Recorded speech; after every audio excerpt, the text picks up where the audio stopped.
Hello বন্ধুরা, good morning. আশা করছি সবাই ভালো আছো। আমিও খুব ভালো আছি এই ঝড় বৃষ্টির মধ্যেই। তো আজকে আমার বাবার বাড়িতে দ্বিতীয় দিন। তো আমি সকাল সকাল ঘুম থেকে উঠে ব্রাশ করে অলরেডি আমাদের রুটি খাওয়া কমপ্লিট হয়ে গেছে। আর এখন মা রান্না বসিয়েছে। ভাত প্রায় হয়েই গেছে। আর আজকেও আমাদের রান্না করবে মাছ তরকারি। আর এইগুলো আজকে জালে পেয়েছি কানস, পুঁটি, ট্যাংরা, কই।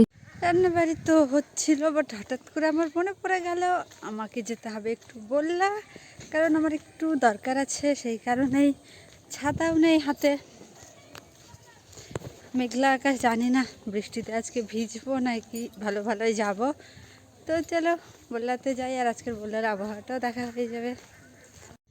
হালকা রৌদ্র তো বের হচ্ছে, বাট সত্যি কথা বলতে এই দেখো ধানগুলো অনেকটা পেকে গেছে, বাট এরকম ঝড় বৃষ্টি যদি হতেই থাকে তাহলে তো মুশকিল আছে ধান কাটা। তার উপর অনেকটা নিউজে দেখতেও পাচ্ছি বাংলাদেশের অবস্থা খুবই খারাপ, ধান ডুবে গেছে, সেইভাবে ধান কাটছে। বাট জানি না এবার আমাদের এইদিকে কি হবে। এখন যদিও আকাশটা অনেকটা ভালো করেছে, রৌদ্র বের করছে, বাট দেখা যাক সারাদিনে কি করে। খবরে তো শুনেছিলাম আজকের পর নাকি আবহাওয়া ভালোই করবে, দেখা যাক কি হয়। আর টোটো তো এখনও পেলাম না, হেঁটেই যেতে হবে আমবাগান। আর যদিও রাস্তাটা এখন ভালো হয়ে গেছে, বাট গ্রামের ভেতরের রাস্তাটা এত পরিমাণে খারাপ আছে, আমি তোমাদেরকে অবশ্যই সেটা ব্যাক করে বাড়ি যাওয়ার সময় দেখাবো। চলো এবার তাড়াতাড়ি যাই, অন্যথায় যদি বৃষ্টি আসে তাহলে তো মুশকিলে পড়ে যাব। আর দেখো আবহাওয়াটা,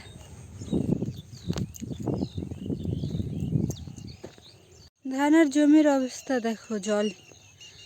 আর এক দুদিন বৃষ্টিটা হলে পুরো ধানটা ডুবে যাবে। এই দিকে তো পাট বাড়িটা দেখো জল প্রায় ভর্তি হয়ে গেছে।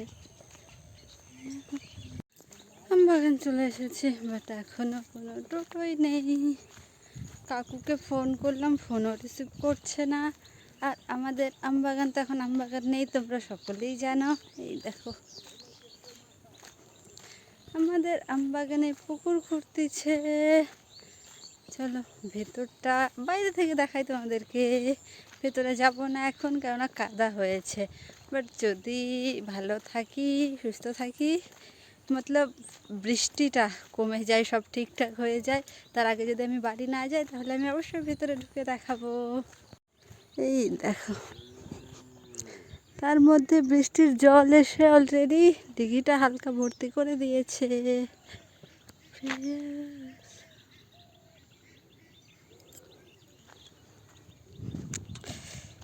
না এবার হেঁটেই যেতে হবে। এরকম সময় মনে করেন বৃষ্টি এরকম দরকারে ছিল না, কিন্তু এখন যাই হোক এখন হয়ে যাচ্ছে, তো কি করবো বলো, তার ইচ্ছা সব। আমার কাজ কমপ্লিট, আর অবস্থা দেখো রাস্তা।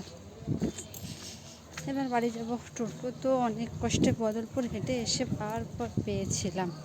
এবার দেখি রৌদ্র বের করেছে, অনেকটা গরমও লাগছে, এবার চাদরটা তো রেখে দিতে পারি না, না।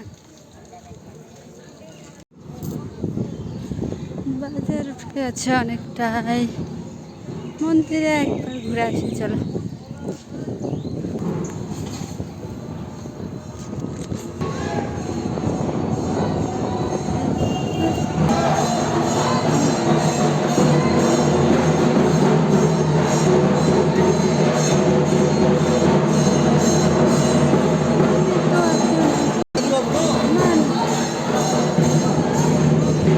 এবার